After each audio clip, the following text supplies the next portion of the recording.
My daughter humiliated me in front of her friends, saying I was old and stupid, so I canceled the college that I paid for her.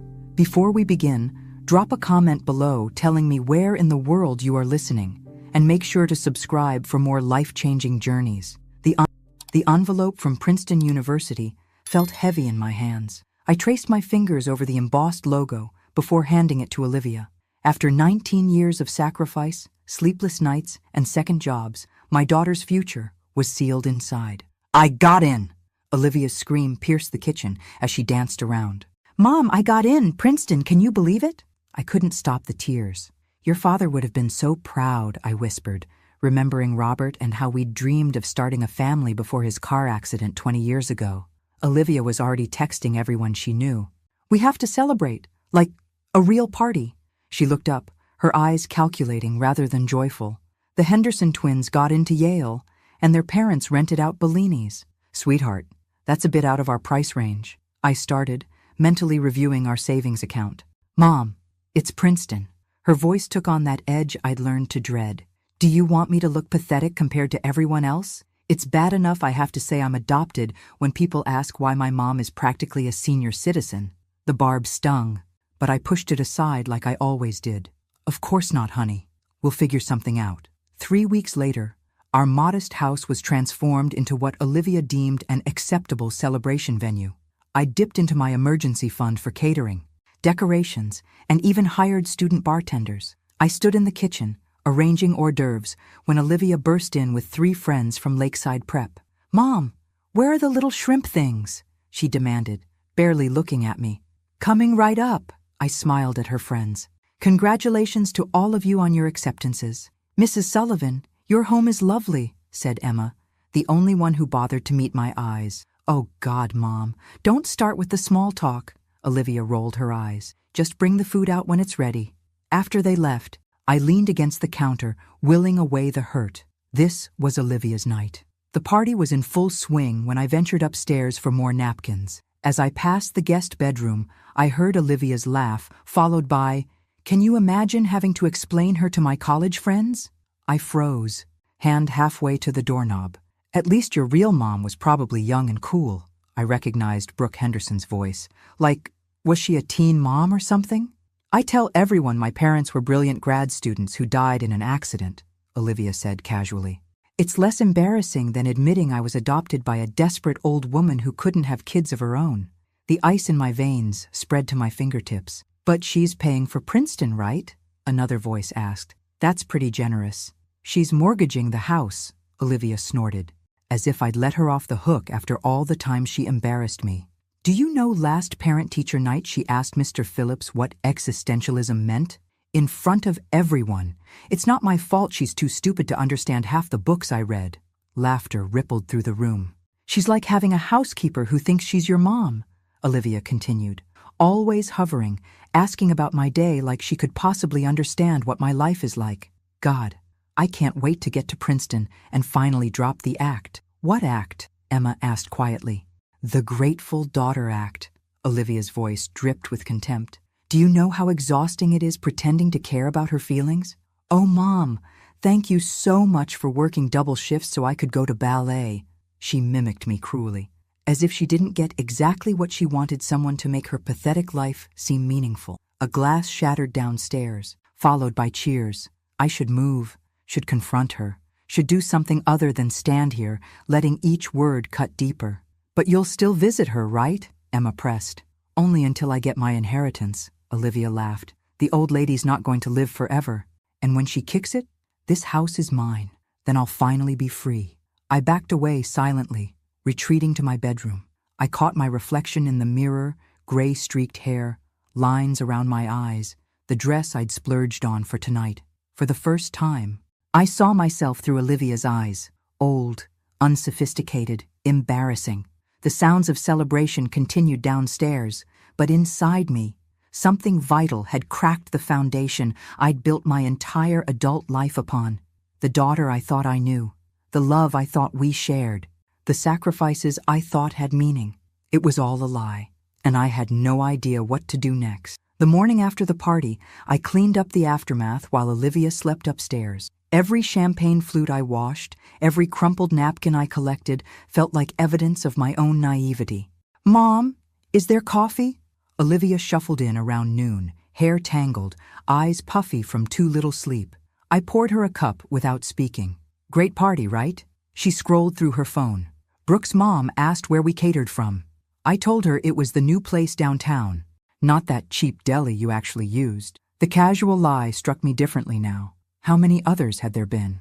"Olivia," I said quietly, "we need to talk." "Can't. Meeting Emma for brunch in an hour." She glanced up, finally noticing my expression. "What's wrong with you? You look weird." "I overheard your conversation with your friends last night, in the guest room." The change was instantaneous. Her face shifted from annoyance to calculation in a heartbeat. "What conversation?" she asked carefully. "The one where you called me old and stupid, where you said I was like a housekeeper, where you talked about waiting for me to die so you could get your inheritance." Olivia's laugh was too bright, too rehearsed. "Mom, we were just joking around. You know how girls are, we say crazy things just to sound cool. Do you tell people your real parents were brilliant grad students who died?" Her smile faltered. "I can't believe you're eavesdropping on me at my own celebration party." "Answer the question, Olivia. What does it matter?" She slammed her coffee cup down. "You know how people look at me when they realize I'm adopted, all that fake sympathy and those questions about my real family. It's easier to make something up, something that doesn't include me." "You're being ridiculous." She grabbed her phone. "I don't have time for this. I need to get ready." As she turned to leave, I said, "We need to discuss Princeton." "What's there to discuss? We already decided I'm going." "No, you decided. And I agreed to mortgage the house to make it happen. But now..." Something dangerous flashed in her eyes. "But now what? You're threatening to not pay for college because your feelings are hurt? Grow up." "Mom!" I flinched as if she'd struck me. In 19 years, I'd never heard such naked contempt in her voice. "This isn't about hurt feelings," I said. "This is about realizing I don't know who you are. I'm the same person I've always been." She crossed her arms. "You're just finally paying attention." That admission hung between us, damning in its honesty. "What happened to you?" I whispered. "Nothing happened to me," she spat. "Maybe this is who I've always been, and you were too desperate for someone to love you to notice." The cruelty was so calculated, so precise, I knew instantly she'd thought these words before. "Go to your brunch," I said, my voice eerily calm. "We'll continue this conversation when you get back." "There's nothing to continue." She grabbed her purse. "Just get over it and go back to planning how you'll redecorate my room when I leave for Princeton." After she slammed the door, I sank into a kitchen chair. In the quiet of our home, I tried to reconcile the daughter I thought I knew with the stranger who'd just walked out. I pulled out my phone and called the one person who might help me make sense of this. "Susan, it's Margaret. I need to talk to you about Olivia." My oldest friend hesitated before answering. "I've been waiting for this call for years, Maggie. Remember when Olivia was 16 and she told you I couldn't make your birthday dinner because I was sick?" Susan's voice crackled through the phone. "Yes," I replied, a knot forming in my stomach. "I wasn't sick. She called me that morning and said you wanted to keep it just family because you were feeling sensitive about turning 55. My grip tightened on the phone. "But I specifically asked her to invite you." "That's not all," Susan continued. "Remember when you couldn't attend my sister's funeral because Olivia had that panic attack before her theater performance? Of course, I felt terrible leaving you alone that day. Maggie, I saw her backstage 15 minutes after you called to cancel. She was laughing with her castmates like nothing had happened. The room seemed to tilt. That's not possible. She was hyperventilating. I'm sorry, but it's true. I have more examples if you need them." I didn't need more, but I listened anyway as Susan detailed years of manipulation. Olivia sabotaging my friendship with Anne from book club. Olivia telling my date Richard that I'd described him as financially unstable. Olivia losing birthday gifts from friends and later selling them online. "Why didn't you tell me?" I finally asked. Susan sighed. "I tried, subtly, many times, but you always had an explanation, a justification. After a while, it seemed kinder to let you believe what you needed to believe." After hanging up, I sat motionless at the kitchen table. Then, with sudden determination, I climbed the stairs to Olivia's room. I'd never invaded her privacy before. Now, I opened drawers, checked under the mattress, rifled through her desk. In the back of her closet, I found a shoebox filled with jewelry I thought had been lost years ago. My mother's pearl earrings, the bracelet Robert gave me on our 5th anniversary, even the sapphire pendant that had supposedly been stolen during a break-in. Under her bed was a leather-bound journal with a small lock. The key was on her keychain, the one she'd left behind in her rush. My hands trembled as I opened it, knowing I was crossing a line. The first entry was dated 3 years ago. Another day of playing the perfect daughter. Sometimes I think I deserve an Oscar for this performance. Em bought me that stupid laptop for getting straight A's, as if I would accept anything less than top of the line. Told her it would help with college applications, and watched her practically empty her savings account. So predictable. I flipped forward, each page more damning than the last. Em thinks I'm at SAT prep on Thursdays, actually going to Tyler's house. His parents are never home, and he always has good stuff. If Em ever found out I was drinking, she'd probably cry for days. So pathetic. The most recent entry made my blood run cold. Met with Dr. Hansen about Em's cognitive decline. He wouldn't commit to anything without seeing her, but gave me information about power of attorney.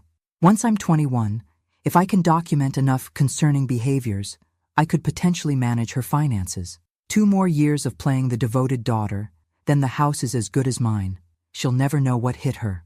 I closed the journal, feeling physically ill. This wasn't teenage rebellion or normal growing pains. This was calculated, long-term deception. My phone pinged with a notification from my banking app, a $500 charge at Nordstrom that I hadn't authorized. I checked my wallet.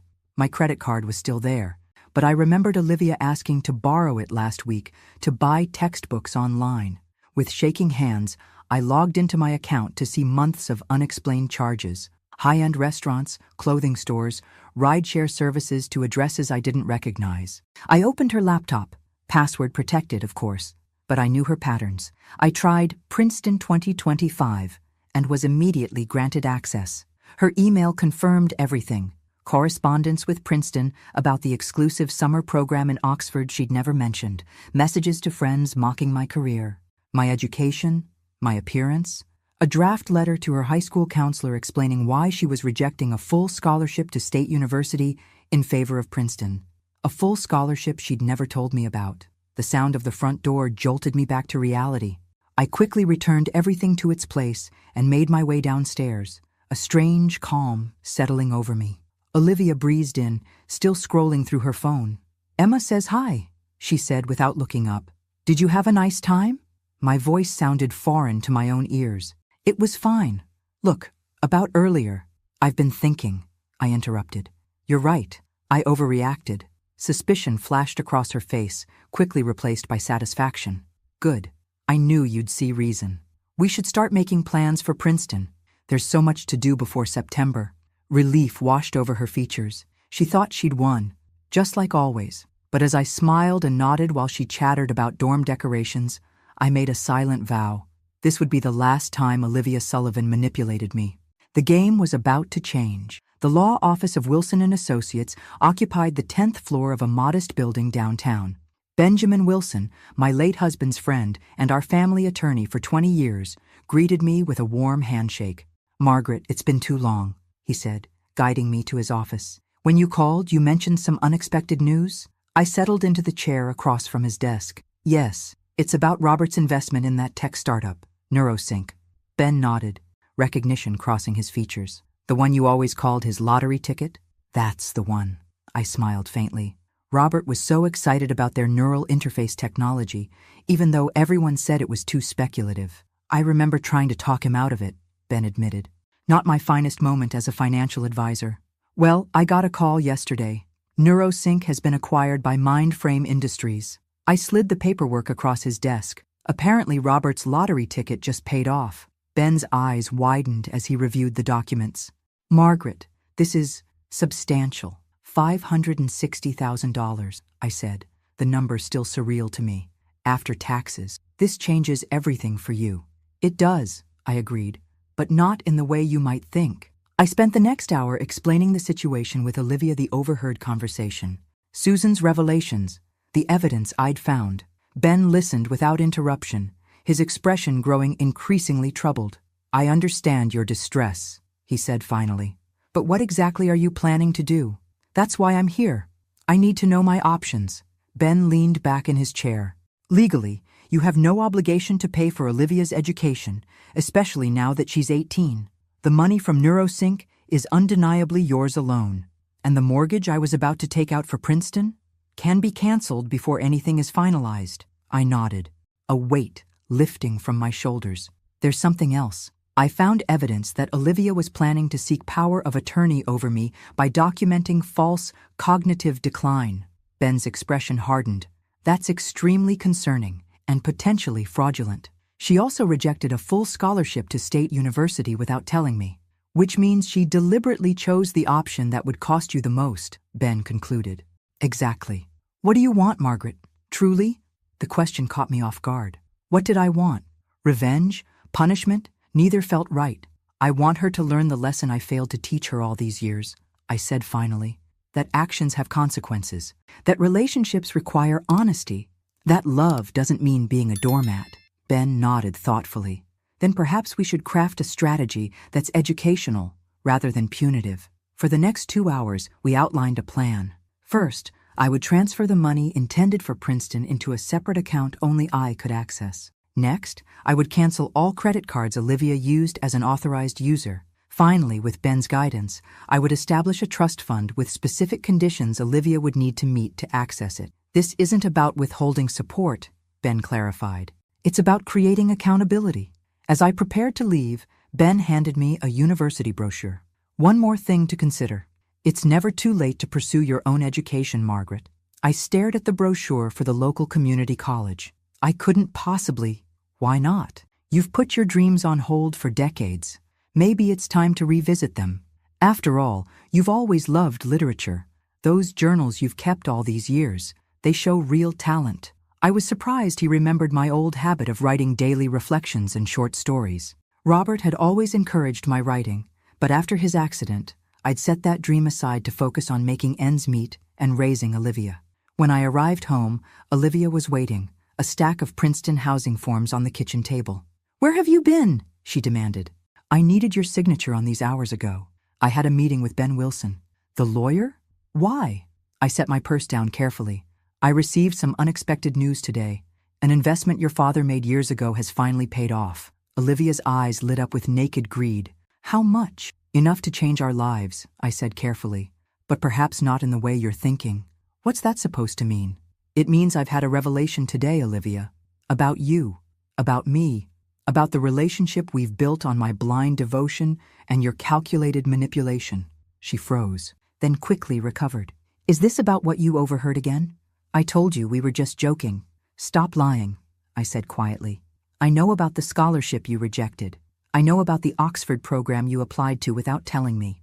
I know about the credit card charges and the stolen jewelry and the journal where you detailed plans to declare me mentally incompetent." The color drained from her face. "You went through my things? You had no right." "Perhaps not, but I had every reason." "So what now?" she demanded, defiance replacing shock. "You're going to punish me by not paying for Princeton? Ruin my future because I hurt your feelings?" "No," I said calmly. "I'm going to give you exactly what you need, not what you want. And what you need, Olivia, is a lesson in consequences." The confusion on her face would have been comical under different circumstances. "I don't understand." "You will," I promised. "Starting tomorrow." As I climbed the stairs, leaving her staring after me in bewilderment, I realized this was the first conversation we'd ever had where I hadn't yielded to her emotional manipulation. It felt like waking up from a very long sleep. "You're going back to school?" Olivia's voice dripped with disbelief as she stared at the community college enrollment form on the kitchen counter. "For what? It's not like you can start a career at your age." I continued making my coffee, refusing to take the bait.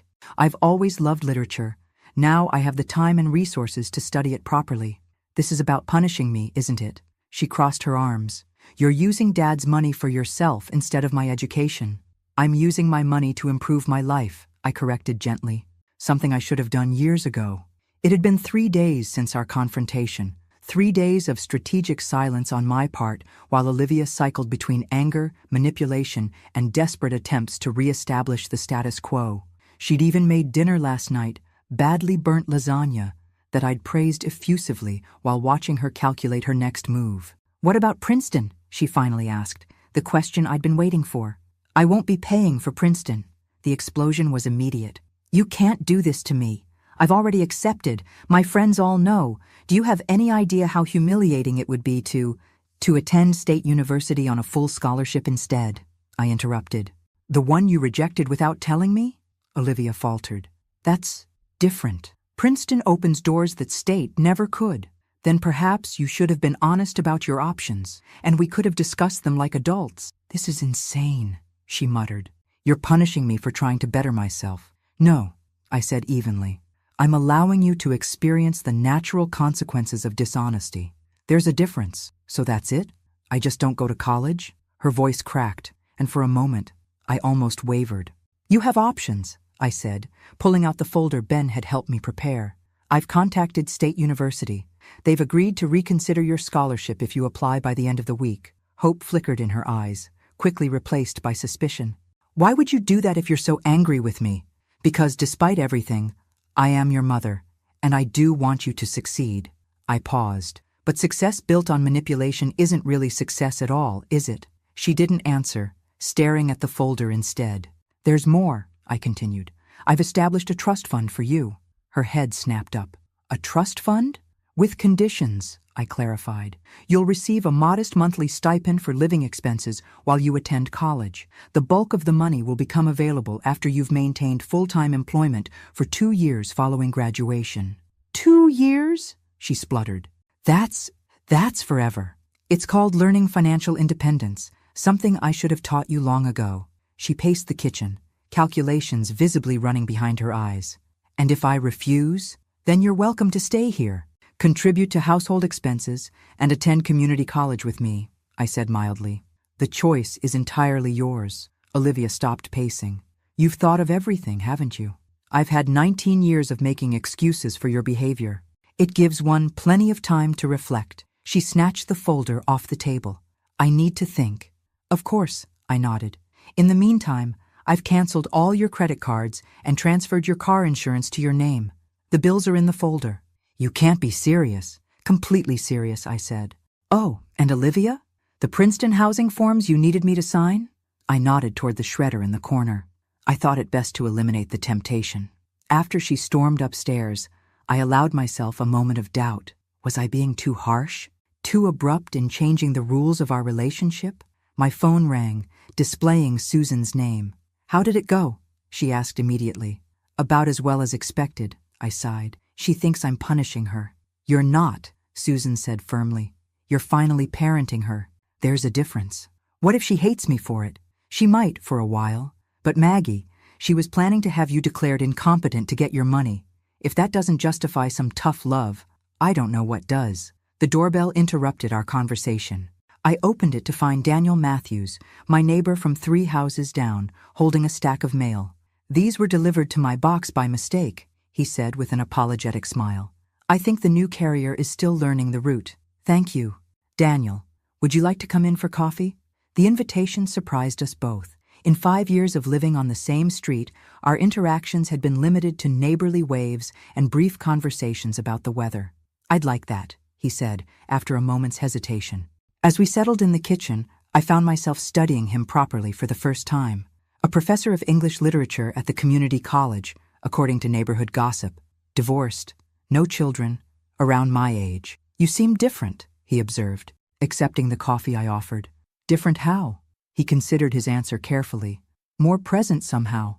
Usually when we talk, it feels like you're halfway somewhere else." The observation was startling in its accuracy.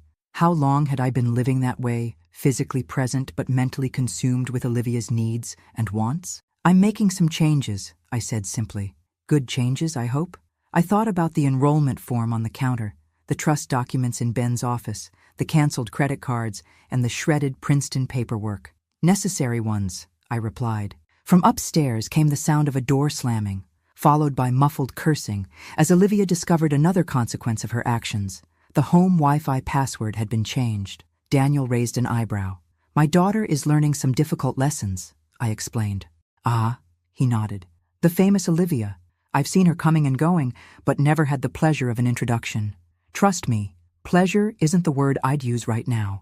He laughed, and I found myself joining him, the first genuine laughter I'd experienced in days. You know, he said, glancing at the enrollment form, I teach Introduction to American Literature at the college, Tuesday and Thursday evenings. Are you recruiting potential students, Professor Matthews? Just offering information, he smiled. The class has a good mix of traditional and returning students. You might find it interesting. As he left, I realized what had been missing from our brief interaction, the constant calculation of how each word and gesture would impact someone else's emotional state. The exhausting vigilance I'd maintained for years with Olivia. Talking with Daniel had been easy, natural, refreshing. I picked up the enrollment form. Decision made. Whatever happened with Olivia, whether she chose state university or community college, whether she eventually understood my actions or resented them forever, I would no longer structure my entire existence around her reactions. For the first time in decades, I was making a choice solely for myself, and it felt like breathing after years underwater. 6 weeks later, I sat in Professor Matthews's classroom, heart pounding as he returned our first analytical essays. The red A on my paper sent a thrill of accomplishment through me that I hadn't experienced in years. Excellent insights on Fitzgerald's use of symbolism. Margaret, Daniel Professor Matthews in this context, commented as he passed my desk. Your perspective on the green light was particularly refreshing. Heat rose to my cheeks at the praise. At 58, I was old enough to be the mother of most students in the class, yet here I was, blushing like a schoolgirl. Don't forget, your group presentations on Hemingway are next Tuesday, Daniel reminded the class as we packed up. Margaret, could I speak with you for a moment? I approached his desk, clutching my essay. How are things at home? He asked quietly. He knew the broad strokes of my situation with Olivia. Over coffee after that first visit, I'd found myself unexpectedly unburdening to this near stranger who listened without judgment. Tense, I admitted. She's accepted the scholarship at State, but is treating it like exile to Siberia. Every conversation becomes a referendum on how I've ruined her life. Daniel nodded sympathetically. The hardest lessons are rarely appreciated in the moment. I keep wondering if I'm being too harsh. From what you've told me, you're finally being appropriately firm after years of enabling behavior that wasn't serving either of you. His validation eased the persistent guilt I'd been carrying. Thank you. I needed to hear that. That's not why I asked you to stay, though. He smiled, suddenly seeming almost nervous. The English department is hosting a lecture series on Gothic literature next month. I wondered if you might be interested in attending. As your student? I clarified, my heart inexplicably racing. As my guest, he specified, outside of our academic relationship. Wouldn't that create a conflict of interest? I asked, genuinely concerned. Daniel nodded. I've already spoken with the department chair. If you're comfortable with it, another professor would grade your remaining assignments this semester to avoid any ethical issues. His thoughtfulness touched me. You've really considered this. I have, he admitted. I value our intellectual connection too much to compromise it with impropriety. In that case, I'd like that very much. Walking to my car, I caught my reflection in a storefront window and paused. When had I started standing straighter? When had the perpetual worry lines between my brows softened? When had I last purchased clothes for myself, not on clearance? The woman looking back at me was still recognizably Margaret Sullivan, but something fundamental had shifted, a confidence that came not from external validation, but from rediscovering my own worth. At home, Olivia sat at the kitchen table surrounded by paperwork, scowling at her laptop. State's honors housing is already full, she announced without preamble. I have to choose between the regular dorms or a shared apartment off campus. What does your budget allow for? I asked, setting down my book bag. The question clearly irritated her. Since implementing our new financial arrangement, I'd refused to solve such problems for her.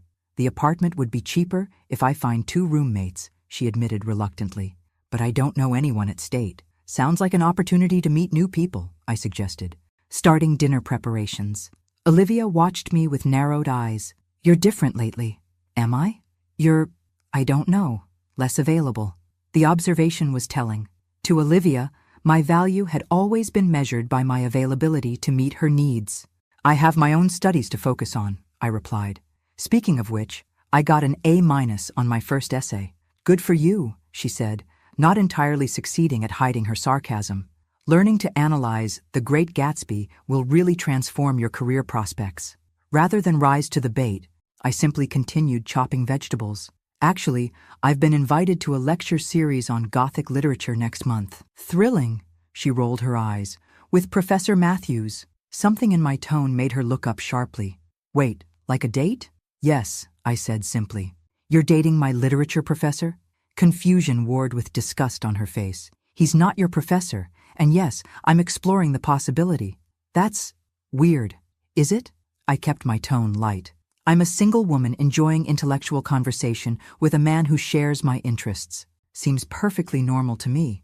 You're almost 60. 58, I corrected, which means I potentially have decades of life ahead of me. Did you expect me to spend them all alone once you left for college? She had no answer for that. The truth was, she had never considered my life beyond its utility to hers. Whatever, she finally muttered, returning to her laptop. I need to make a decision about housing by Friday. The stipend you're allowing me barely covers anything. It covers necessities, I pointed out. If you want extras, you might consider a part-time job. A job? She looked genuinely shocked. While taking a full course load? Millions of students manage it every semester. This is punishment, she declared. You're deliberately making things difficult for me. No, Olivia, I'm introducing you to reality. I set down my knife. The reality most young adults face: balancing responsibilities, making financial decisions, experiencing consequences. All because you overheard one stupid conversation. That conversation was just the catalyst, I said quietly. This is about 19 years of patterns I should have addressed long ago. Our eyes met across the kitchen, and for a brief moment, something like understanding flickered in hers. Then her phone chimed, breaking the connection. It's Tyler, she said, checking the message. He got into state, too. Says he needs a roommate. Male roommate? I raised an eyebrow. Is that wise? She rolled her eyes. Tyler's gay, Mom. But thanks for the 1950s morality check. If he's reliable and respectful, it could be a good solution, I offered, refusing to be baited. Olivia seemed thrown by my reasonable response. She'd clearly expected opposition she could rail against. I'll tell him maybe, she said cautiously, as if waiting for the catch. The doorbell rang, and Olivia answered it before I could move. Susan's voice drifted from the entryway, followed by her appearance in the kitchen doorway. Book club night, she announced, holding up a bottle of wine. I brought the Pinot you like. Book club? Olivia echoed. First Thursday of the month, I explained, wiping my hands on a towel. We're discussing Rebecca tonight. Since when do you have a book club? Since 4 weeks ago, Susan supplied cheerfully. Your mom's analysis has been eye-opening.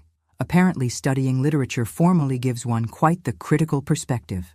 The look of complete bewilderment on Olivia's face might have been comical under different circumstances. She was watching her carefully constructed image of me, the predictable, manipulable doormat, crumble in real time. I made chicken for dinner, I told her. Help yourself whenever you're hungry. We'll be in the living room.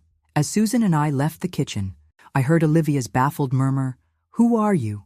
The question echoed in my mind as I greeted the 3 other women in our newly formed book club. Who was I, now that I was becoming the person I might have been all along, if I hadn't lost myself in the consuming role of Olivia's mother?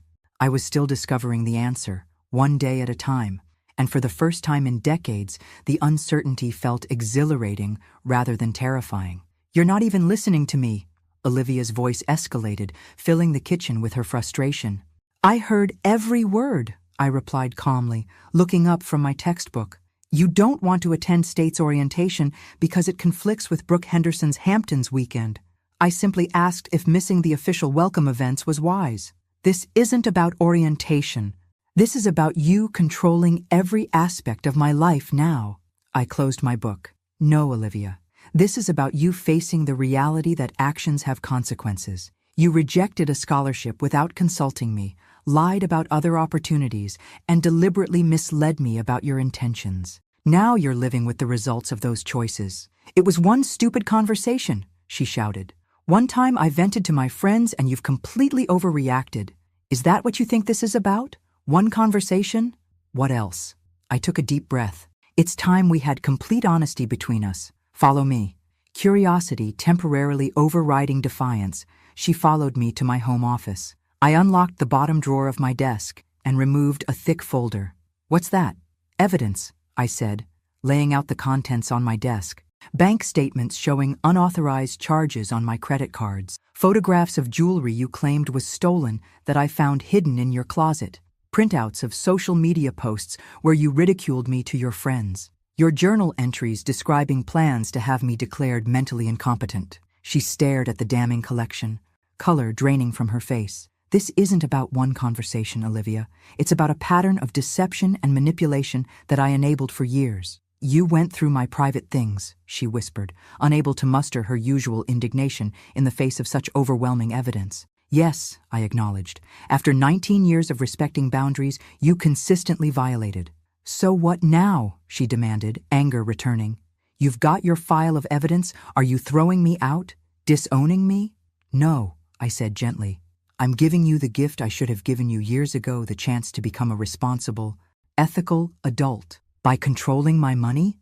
By forcing me to go to state instead of Princeton? That's your idea of a gift? By allowing you to experience natural consequences rather than shielding you from them," I corrected.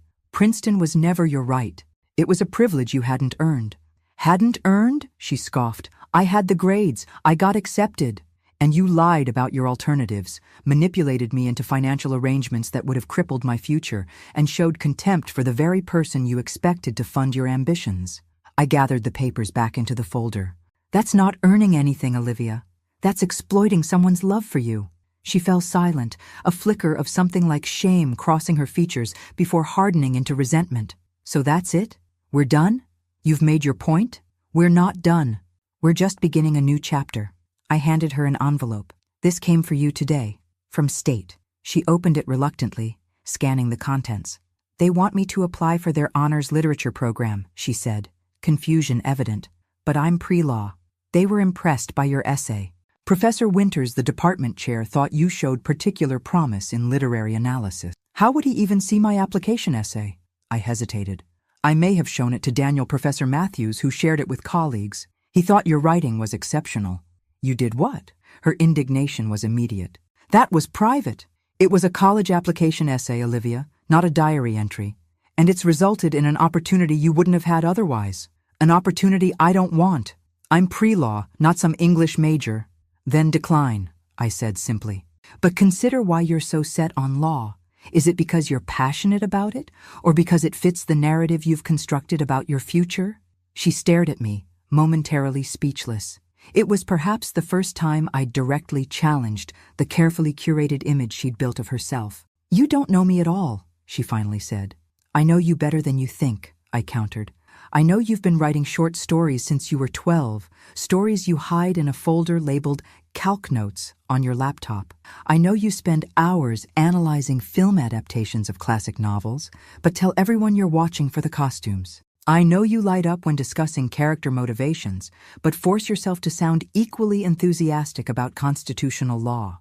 Her expression shifted from defiance to vulnerability so quickly it stole my breath. For a brief moment, my actual daughter, not the calculated persona she'd perfected, looked back at me. "When did you figure all that out?" she asked quietly. "I've always seen you, Olivia, even when you thought I was blind to everything but my own need for your approval." She swallowed hard. "It doesn't matter anyway. Literature doesn't pay the bills. Neither does an undergraduate degree in political science," I pointed out. "Law school comes after, regardless of your major." She fingered the invitation, conflict evident in her expression. "I'd still be stuck at State, where you'd have a chance to define yourself on your own terms, not through the prestige of an institution." "Is that what you're doing? Redefining yourself?" The question held no sarcasm for once. "I'm rediscovering the person I set aside to become what I thought you needed," I corrected. "There's a difference. And if I refuse your terms, if I try to find another way to Princeton, that's your choice. But my terms regarding financial support won't change." She crumpled the honors program invitation in her fist. "This isn't fair." "It's perfectly fair," I said quietly. "It's simply not what you wanted." "I hate this," she whispered, and for the first time in our confrontation, I glimpsed genuine emotion rather than tactical display. "I hate feeling trapped. That's not a pleasant feeling, is it? Now imagine how I felt when I discovered your plans to have me declared incompetent so you could access my assets. She flinched as if physically struck. I should never have written that down, she muttered.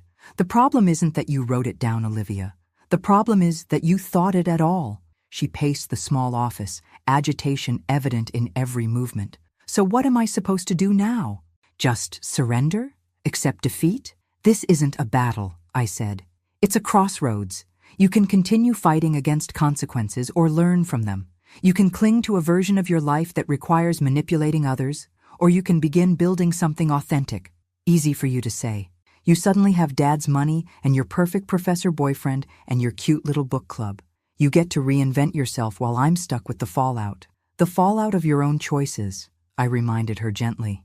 And yes, I do have new opportunities, because for the first time in decades, I'm choosing myself rather than subordinating my needs to yours. She stared at me for a long moment, searching my face for some sign of wavering. Finding none, she snatched the honors program invitation from where she'd discarded it. Fine, she said, her voice tight.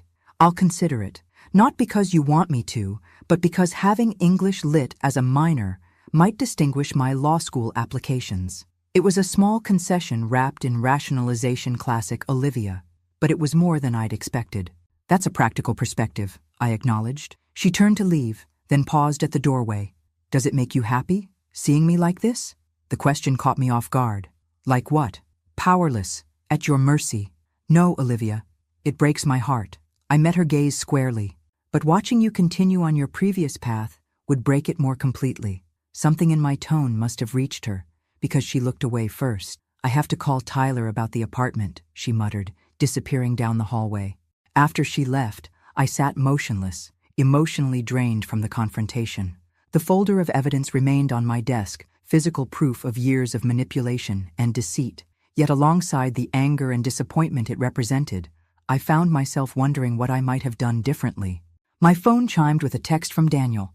Still on for coffee tomorrow? The simple message brought a smile to my face. Whatever uncertainty lay ahead with Olivia, I was no longer navigating it while neglecting my own needs and happiness. That, at least, was progress. The August heat was stifling as I helped Olivia carry the last box up 3 flights of stairs to her apartment near State University's campus. Tyler, her gay roommate, had already arranged the common areas with surprising design sense. That's everything, I said, setting the box labeled books on her bare mattress. Olivia surveyed her new bedroom, roughly half the size of her room at home, with beige walls and a view of the parking lot. It's depressing, she declared. It's a blank canvas, I countered. And it's yours to design however you want, within your budget. She gave me a sideways glance. That's your solution to everything now, isn't it? Within your budget. Financial independence is part of adulthood, I said, refusing to be baited. Something most people learn much earlier than 19. Tyler appeared in the doorway, his slender frame leaning against the frame. My parents made me get a job at 16, he offered. Best thing they ever did for me. I appreciate everything so much more when I have to work for it. Olivia shot him a betrayed look. Whose side are you on? Team Reality, he grinned. The coffee shop where I work is hiring, by the way. Employee discount on caffeine essential for surviving freshman year. After he disappeared back to the living room, Olivia muttered, I can't believe I agreed to live with someone who thinks minimum wage jobs build character. He seems grounded, I observed. A good influence, perhaps. He's the only person from high school who would still talk to me after... She trailed off, not meeting my eyes. After your circumstances changed, I finished for her. After everyone found out I got downgraded from Princeton to State, she corrected bitterly. Brooke made sure everyone knew. Friendship based on status is rarely lasting. Thanks for the fortune cookie wisdom, she snapped, then immediately looked away. Sorry, I'm just stressed.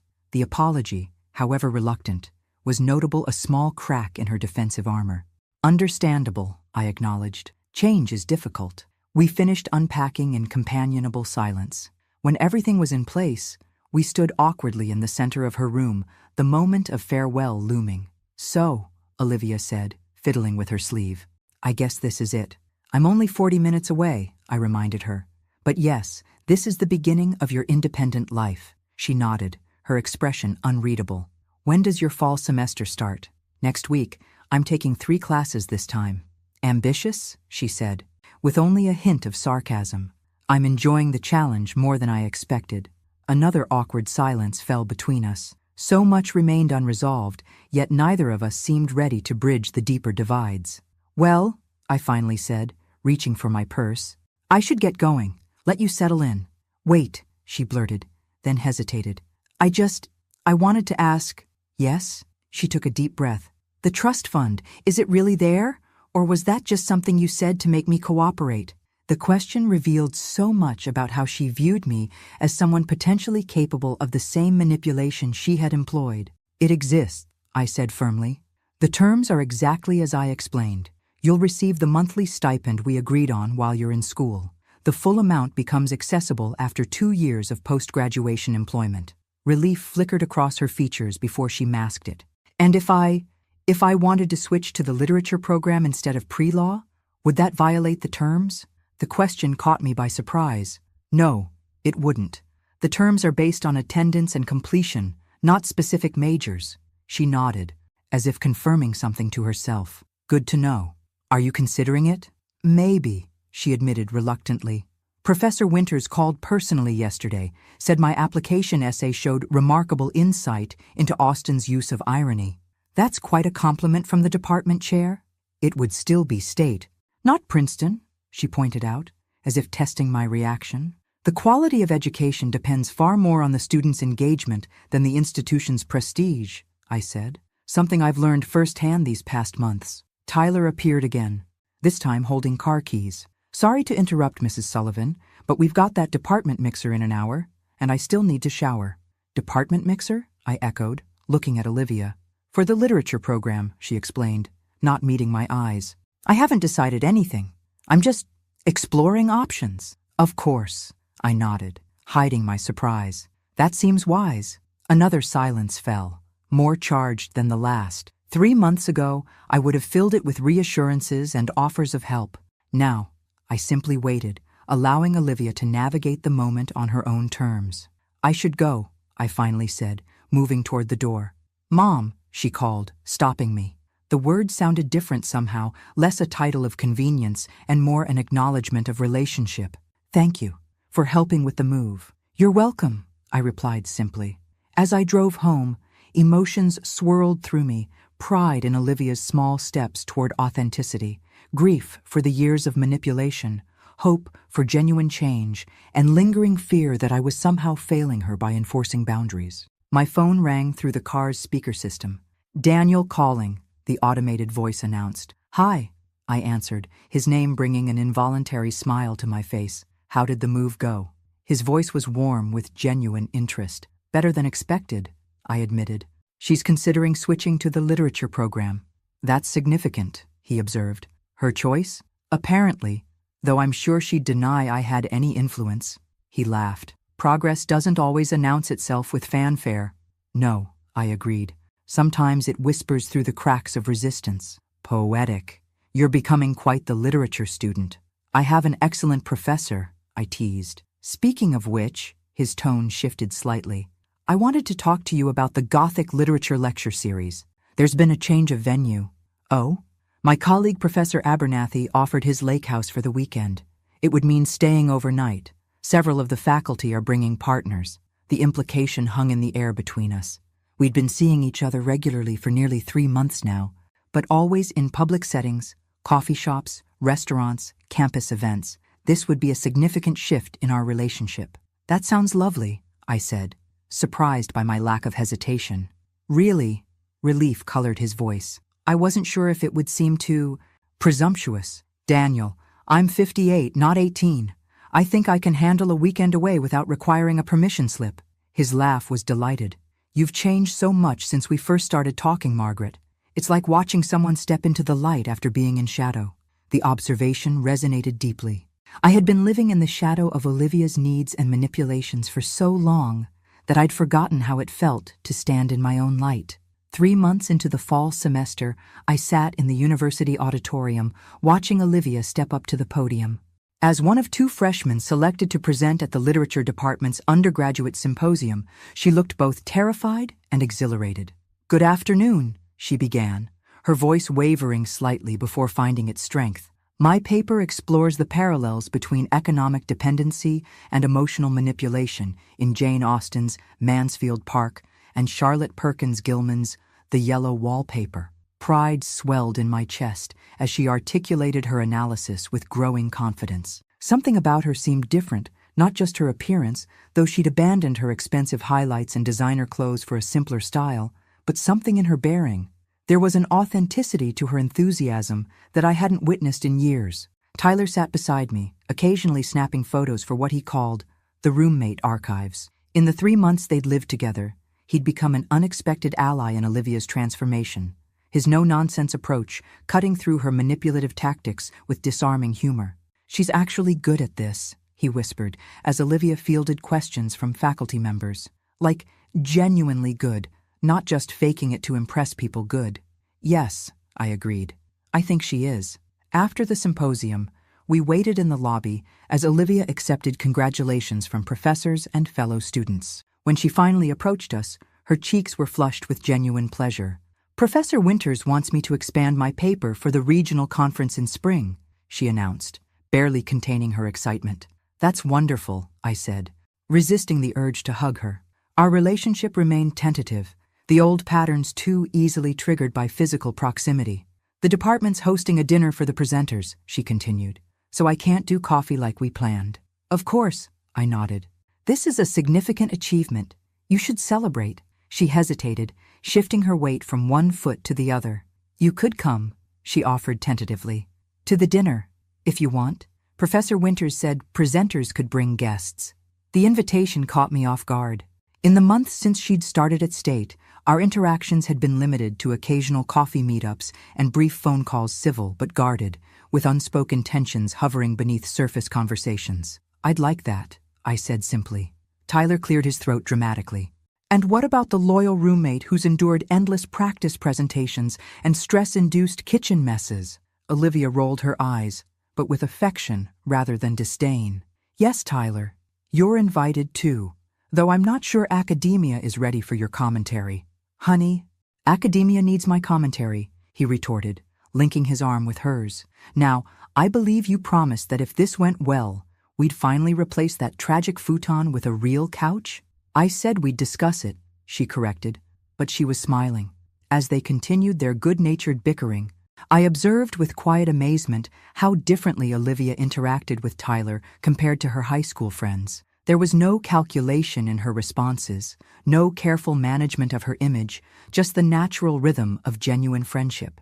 The department dinner proved equally revealing. Seated at a round table with Olivia, Tyler, and several faculty members, I watched my daughter engage in earnest academic discussion, her perspectives thoughtful rather than performative. When Professor Winters inquired about her pre-law background, she answered with unexpected candor. "I was never actually interested in law," she admitted. "It just seemed prestigious and guaranteed to impress people." "And literature doesn't?" he asked with a raised eyebrow. "Not in the same way," she shrugged. "But I'm finding I care less about impressing people these days." Her eyes flickered to me as she spoke, a moment of silent acknowledgement passing between us. Later, as Tyler engaged the professors in a spirited debate about film adaptations, Olivia leaned toward me. "I ran into Brooke Henderson yesterday," she said quietly. "How was that?" "Weird." She traced the rim of her water glass. She was all fake nice, asking about State with this poor you expression. Then she started talking about all the amazing connections she's making at Princeton. "And how did that make you feel?" I asked carefully. Olivia considered the question seriously. 6 months ago, it would have devastated me, she admitted. But yesterday I just felt sorry for her. All she talked about was who she knows and which exclusive events she's been invited to. Nothing about what she's learning or what interests her. That's an insightful observation. I kept thinking about something Tyler said when I first moved in. He told me, "Princeton would have given you a great network, but State is giving you a self." She shook her head. It sounded like greeting card nonsense at the time, but now I think he might be right. The admission, so quietly offered, signified more progress than any academic achievement. "Tyler seems wise beyond his years," I observed. "Don't tell him that," she groaned. "His ego is unbearable enough already." We shared a small laugh, perhaps our first genuine moment of connection in months. "Mom," she said hesitantly. There's something else I wanted to tell you. Yes? I've been seeing someone from the counseling center. A therapist. The words came out in a rush. Tyler thought it might help with, everything. That's a courageous step, I said carefully, hiding my surprise. We've been talking about attachment issues and adoption trauma. She avoided my gaze. Dr. Mercer thinks some of my behaviors might stem from early childhood experiences of abandonment. That seems plausible, I acknowledged. It's not an excuse, she added quickly, for how I treated you. She's very clear about that, but it helps me understand some of the patterns. Understanding is the first step toward change. She nodded, fidgeting with her napkin. There's something else, something I've never told you. I waited, giving her space to continue at her own pace. When I was 14, I found those letters from the adoption agency, she said, her voice dropping to near whisper. The ones that mentioned I'd been returned by 3 previous families. My heart clenched. Olivia, I only saw fragments enough to piece together that I wasn't anyone's first choice, or second, or third. She swallowed hard. I convinced myself you only kept me because you were desperate and had no better options. That wasn't true, I said gently. I chose you specifically, Olivia. Your file was the only one I requested to see. Surprise flickered across her face. Why? The question transported me back 19 years, to the small office where I'd first seen her photograph, a solemn-eyed child with defensive posture and wary expression. Because the social worker described you as challenging but brilliant. Because your eyes held questions I wanted to help answer. Because when every other prospective parent saw problems, I saw potential. She blinked rapidly, emotion breaking through her carefully maintained composure. I've been awful to you, she whispered. At times, I agreed, not sugarcoating the truth. And I enabled behaviors I should have addressed years ago. We both have healing to do. Tyler's laugh drew our attention back to the wider table conversation, providing a welcome respite from the intensity of our exchange. Olivia discreetly wiped her eyes before rejoining the discussion, her academic persona slipping back into place like a comfortable garment rather than a deceptive mask. As I drove home later that evening, I realized something profound had shifted between us. Not forgiveness that would require more time and conversation, but understanding. A tentative bridge spanning the chasm of hurt and deception that had defined our relationship for too long. My phone beeped with a text message at a stoplight. I expected Daniel, who was attending a conference in Chicago, but instead saw Olivia's name. Thank you for coming tonight. It meant more than I can say. Simple words that would have seemed insignificant months ago now carried the weight of genuine emotion. And for the first time in years, I allowed myself to hope that perhaps, beneath the layers of manipulation and calculation, my daughter was finding her authentic self at last. I still can't believe you're making me do this, Olivia muttered as we walked across the crowded hotel lobby. I'm not making you do anything, I reminded her. I merely suggested it might be healing. You agreed. Momentary insanity, she grumbled, but there was no real heat in her complaint. The Celebrating Women in Literature benefit had been Daniel's suggestion, a prestigious annual event that brought together academics, publishers, and literary figures from across the region. This year's gathering held special significance for me. My recently published collection of personal essays was among those selected for recognition. There she is, Daniel said warmly, appearing at my side. The woman of the hour. Hardly, I demurred, though pleasure at his pride warmed me through. I'm just one of 20 authors being acknowledged, the only first-time author, he corrected, placing a gentle kiss on my cheek. That makes you special. Olivia watched our interaction with a slightly bemused expression. Though she'd gradually accepted Daniel's place in my life over the past year, she still seemed surprised by outward displays of affection between us. Professor Matthews, she acknowledged with a nod that was almost respectful. Olivia, he returned with a smile, your mother tells me your research paper was accepted for publication in the undergraduate journal. Congratulations. She couldn't quite hide her pride. It's not a big deal. Publishing as a sophomore is absolutely a big deal, he countered, especially in a peer-reviewed journal. Before she could respond, a familiar voice called my name. I turned to see Susan approaching, elegant in a navy dress I'd helped her select for the occasion. There's my literary star, she beamed, embracing me tightly.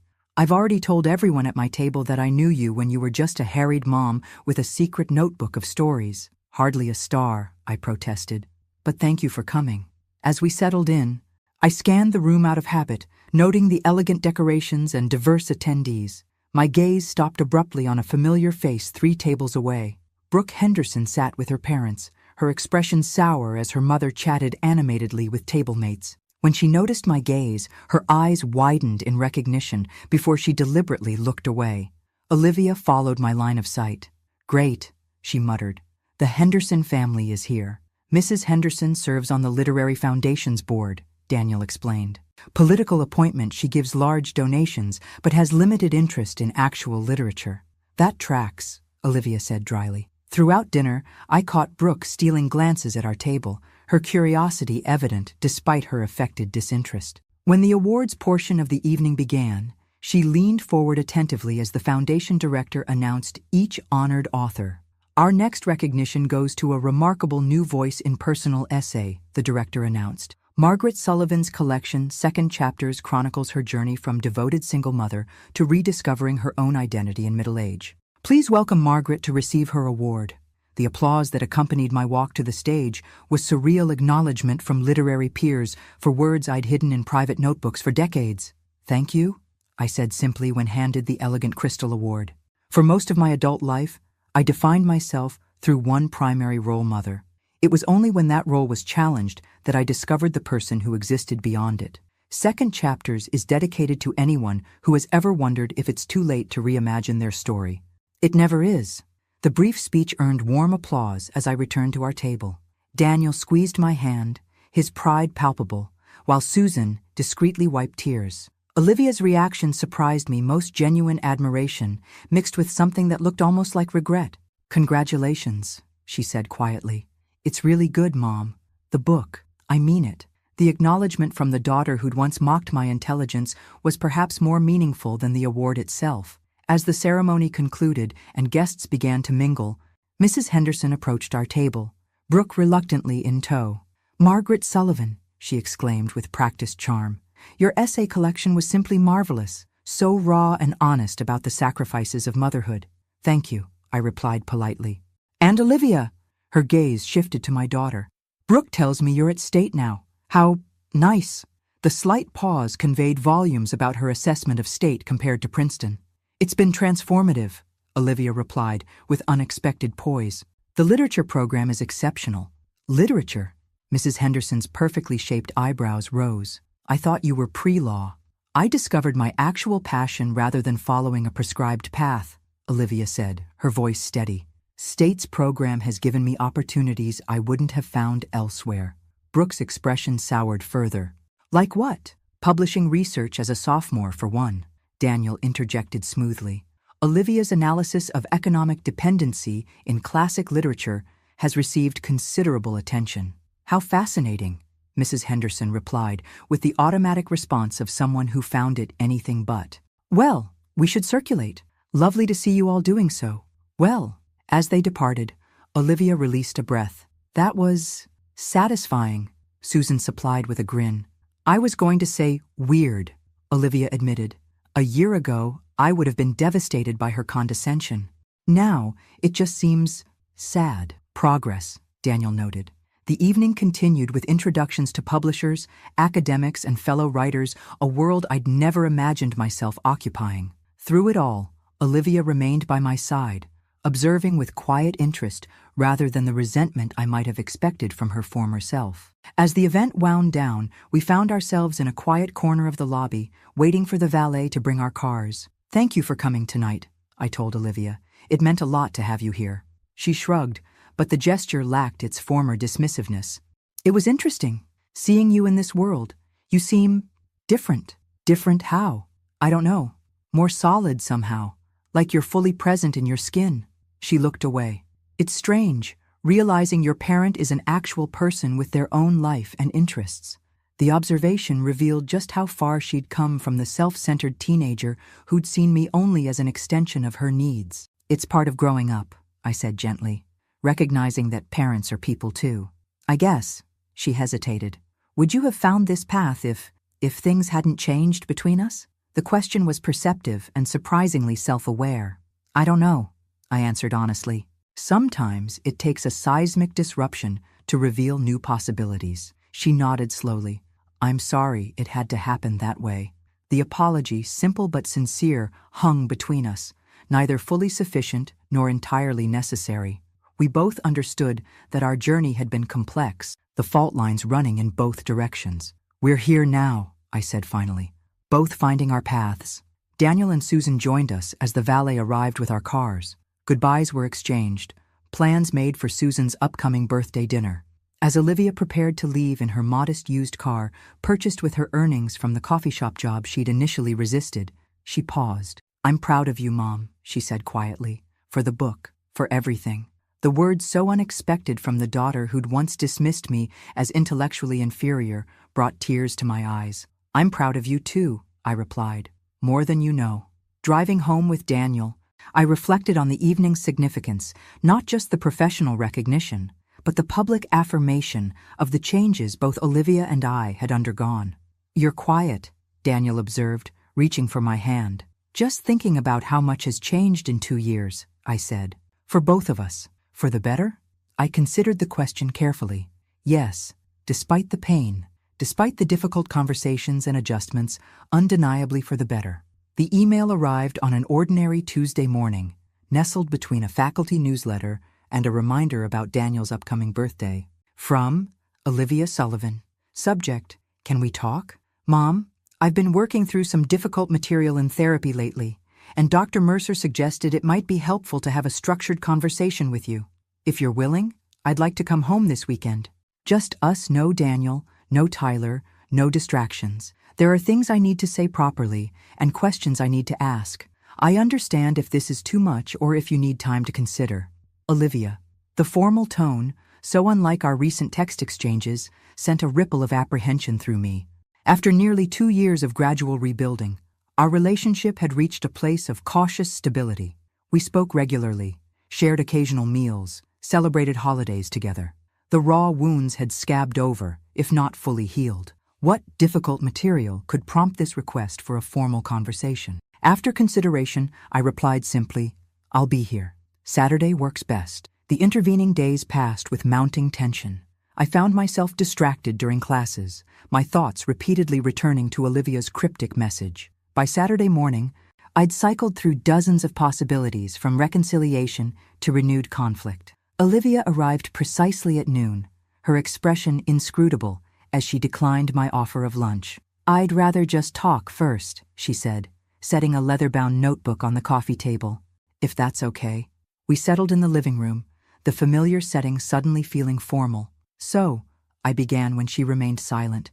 You wanted to talk. Olivia nodded, visibly gathering her courage. Dr. Mercer and I have been focusing on something called radical honesty in our sessions. It's challenging, I can imagine.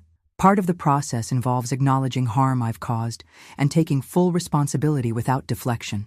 She opened the notebook, revealing pages of handwritten notes. I've spent months writing this all down, trying to be completely honest about my behavior toward you. My breath caught. This was not what I'd expected. You don't have to. I do, she interrupted gently. For me, as much as for you. She took a deep breath and began reading from her notebook. Mom, for most of my life, I manipulated, deceived, and emotionally exploited you. I used your love as a weapon against you. I deliberately made you feel intellectually inferior to boost my own ego. I lied about trivial matters and significant ones. I stole from you not just objects and money, but opportunities and peace of mind. Her voice remained steady despite the damning self-assessment. I sabotaged your friendships out of jealousy. I ridiculed you behind your back while accepting your sacrifices. I made you feel that you were lucky to have me in your life, when the truth was exactly the opposite. When I discovered an opportunity to attend Oxford, I hid it because I didn't want you to benefit from it. When I received a full scholarship to state, I rejected it because I wanted you to suffer financially for my prestige. Each admission felt like opening a wound I'd thought healed, yet somehow the pain was cleansing rather than destructive. Most unforgivably, she continued, I actively planned to have you declared mentally incompetent so I could control your assets. This wasn't a momentary lapse or a teenage whim, it was a calculated, sustained effort to strip you of your autonomy. She looked up from her notes, meeting my gaze directly. I hurt you deliberately and repeatedly. I can't undo that harm, but I can acknowledge it without excuses or deflection. I am profoundly sorry, Mom, not just for what I did, but for who I chose to be. The silence that followed felt charged with 2 decades of complicated emotions. That couldn't have been easy to say, I finally managed. It wasn't, she admitted. But it's been even harder living with the knowledge of who I was, who I still am in some ways, though I'm trying to change. You have changed, I said softly. I've witnessed it. Parts of me have, she acknowledged, but the core patterns, they're deeply ingrained. Dr. Mercer says they likely stem from attachment trauma during my first years of life, before you adopted me. She hesitated, then asked the question that seemed to be the real purpose of her visit. Did you know about my background before the adoption? I considered my answer carefully. I knew you'd been in multiple foster placements and that previous adoptions hadn't worked out. I was told you had adjustment difficulties due to early trauma. But not the specifics? No, those were sealed by the agency. She nodded, absorbing this.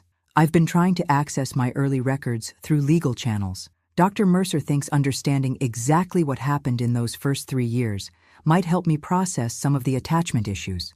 And have you been successful? Partially. I've learned I was removed from my birth mother at 13 months due to severe neglect. After that, there were 7 foster placements and 3 failed adoption attempts before you. She swallowed hard. No wonder I have trust issues. Olivia, I said gently, nothing in your early childhood justifies how you treated me. Explains, perhaps, but doesn't excuse. I know, she said quickly. That's what Dr. Mercer emphasizes. Understanding the origins of my behavior doesn't absolve me of responsibility for it. She paused. There's something else I need to ask you, and it's going to sound terrible. Go ahead. Did you ever regret adopting me? The question emerged barely above a whisper. The honesty of the moment demanded nothing less than complete truth. There were moments, I admitted. Brief moments during the worst of your manipulation when I wondered if I'd made a mistake, not because of who you were, but because I feared I lacked the skills to give you what you needed. She nodded, accepting this difficult truth. And now? Now I understand that we've both been on necessary journeys. My enabling wasn't helping you become the person you could be, just as your manipulation wasn't allowing me to become the person I needed to be. We were locked in a destructive pattern, she summarized. Yes, one that perhaps began long before either of us recognized it. Olivia closed her notebook. There's one more thing I want to tell you. I've been offered a semester abroad at Oxford, the program I originally hid from you. That's wonderful, I said sincerely. When would you go? Next spring. It's fully funded through a departmental scholarship. You should absolutely accept. She shook her head slightly. 2 years ago, I wanted Oxford as an escape away to reinvent myself where no one knew me. Now I'm considering it for the actual academic opportunity. That's significant growth, I observed. There's another option too, she continued. Professor Winters has offered me a research assistant position for his book project. It would mean staying at State, but potentially getting published as a co-author. Both sound like excellent opportunities. The old Olivia would have chosen Oxford for the prestige, she said thoughtfully. I'm trying to make this decision based on what actually serves my growth, not my ego. That's all any of us can do, I said. Make the best decisions with the understanding we have at the time. We moved to the kitchen after that, the formal atmosphere of the living room no longer necessary. As I prepared a simple lunch, our conversation shifted to lighter topics: her classes, my writing projects, Daniel's sabbatical plans. Yet underlying the ordinary exchange was a new foundation, one built on mutual respect rather than manipulation and enabling. Tyler wants to know if you and Daniel would join us for dinner next Friday, she mentioned as she helped wash dishes. He's testing recipes for his culinary school application. We'd love to, I replied. How's he feeling about the career change? Terrified, but excited, kind of how I felt switching from pre-law to literature. The casual reference to her own transformation struck me how naturally she now acknowledged her growth. As she prepared to leave later that afternoon, Olivia paused at the front door. Thank you for listening today, for not minimizing what I did but not holding it against me either. That's what healing looks like, I said. Not forgetting, but not being defined by the past either. She nodded, then hesitated before asking, Are you happy, Mom? With your life now? The question, so different from the self-centered queries of her former self, touched me deeply. Yes, I answered truthfully. Not in the way I imagined happiness would look at this stage of my life, but genuinely, deeply happy. Good, she said simply. You deserve it. As I watched her drive away, I reflected on our journey, the painful awakening, the difficult boundaries, the gradual rebuilding. We would never have the simple mother-daughter relationship I'd once idealized, but perhaps we had something more valuable, an authentic connection between two imperfect people committed to growth. And in the end, isn't that what family truly means? 4 years later, I stood in the crowded university auditorium, watching Olivia adjust her graduation cap. At 23, she carried herself with a confidence that came from accomplishment rather than arrogance, a subtle but profound difference. "Stop fussing, Mom," she laughed as I straightened her honors cords. "It's just a ceremony." "It's not just anything," I corrected gently. "It's the culmination of 4 years of genuine work and growth." Daniel watched our interaction with a fond smile, camera ready to capture the moment. At my side, Tyler, now a culinary school graduate and junior chef at one of the city's upscale restaurants, made final adjustments to the boutonnierie he'd insisted on creating for Olivia's graduation gown. "Literature department's most outstanding senior award winner deserves proper floral recognition," he declared, stepping back to admire his handiwork. The announcement of Olivia's departmental honor had come as no surprise to those who'd witnessed her transformation from calculating pre-law student to passionate literary scholar. Her thesis on economic power dynamics in 19th century women's literature had already been accepted for publication in a respected academic journal. "There's Professor Winters," Olivia noted, waving to the department chair who'd become her academic mentor. "He wants me to meet the visiting professor from Columbia before the ceremony starts." As she made her way through the crowd, I marveled at the natural ease with which she now navigated academic spaces, not as performance or strategy, but as genuine engagement. "Penny for your thoughts," Daniel said, slipping his arm around my waist. "Just reflecting on how far we've come," I replied. All of us. My own journey had unfolded alongside Olivia's. The essay collection that had brought unexpected recognition 3 years ago had led to a teaching position at the community college, then a book contract for a work exploring late-life reinvention. At 62, I'd found my voice as both writer and educator roles I'd never imagined in my former life. Daniel and I had married in a small ceremony last year, blending our lives with the comfortable familiarity of people who'd found partnership in middle age. The ring on my finger still occasionally surprised me, a symbol of a chapter I'd thought permanently closed after Robert's accident. "Mrs. Matthews?" I turned to find Brooke Henderson approaching, her expression uncharacteristically hesitant. We hadn't spoken since the literary benefit 3 years earlier. "Ms. Henderson," I acknowledged with polite surprise. "Are you here for the graduation?" "My cousin is receiving her master's," she explained. "I saw you across the room and, well, I wanted to say hello." An awkward silence fell between us, years of unspoken history hanging in the air. "How is Princeton?" Daniel asked diplomatically. "I actually transferred after sophomore year," she admitted, "to NYU. Princeton wasn't what I expected." The revelation surprised me. "I hope you found what you were looking for at NYU." "I did. Eventually." She glanced toward where Olivia stood chatting animatedly with faculty members. "Olivia seems to have thrived here." "She found her path," I agreed. Brooke nodded, something like regret crossing her features. "I should have been a better friend to her." "To both of you, really." The simple acknowledgement was unexpected. "We all make mistakes in our youth," I offered, not unkindly. "Some more than others," she said ruefully. "Anyway, I just wanted to say congratulations. To Olivia on her graduation, and to you on your new book. My mother has it on her nightstand." After she departed, Daniel squeezed my hand. "That was generous of you." "Life's too short for holding grudges," I replied, "especially when people show genuine change." The ceremony itself was a blur of speeches, name-calling, and applause. When Olivia crossed the stage to receive her diploma, the pride that swelled in my chest was untainted by calculation or comparison, simply joy in her genuine achievement. Afterward, amid the chaos of graduates and families, she found us with a beaming smile. "Official college graduate," she announced, brandishing her diploma.